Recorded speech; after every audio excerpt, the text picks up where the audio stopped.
Hi students, நம்ம இப்போ exercise 2.5 problem number 7 பார்க்க போறோங்க. chapter 2 numbers and sequencesல question என்னன்னா if 9 times 9th term is equal to 15 times 15th term show that 6 times 24th term is 0. சரிங்களா? so முதல்ல என்ன கொடுத்திருக்காங்கன்னு எழுதிடலாம். given 9 times 9th term is equal to 15 times 15th term, that is 9 into 9th term வந்து T9 எழுதிக்கிறோம். that is equal to 15 into 15th term வந்து T15 எழுதிக்கிறோம். நமக்கு already general term Tn வந்து a plus n minus 1 into d நமக்கு தெரியும். நம்ம என்ன ப்ரூவ் பண்ணோம்னா 6 times 24th term is 0. that is 6 times 24th term வந்து நமக்கு 0 நமக்கு ப்ரூவ் பண்ணோம். சரிங்களா? ஸோ முதல்ல என்ன கொடுத்துருக்காங்களோ திருப்பி எடுத்து எழுதிக்கலாம். இதை நம்ம முதல்ல சிம்பிளிஃபை பண்ணலாம். ஓகேங்களா? So given is 9 times T9 is equal to 15 times T15. That is 9 times A plus 9 minus 1 into D. That is 8D is equal to 15 times A plus 15 minus 1 into D. So 14D. ஓகேங்களா? இதை நம்ம simplify பண்ணலாம்.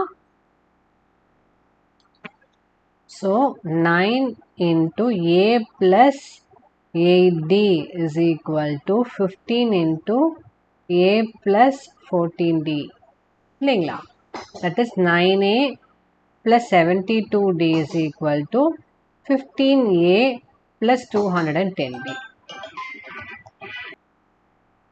So இதை எப்படி எழுதலாங்க? 9A minus 15A plus 72D minus 210D is equal to 0. இல்லைங்களா?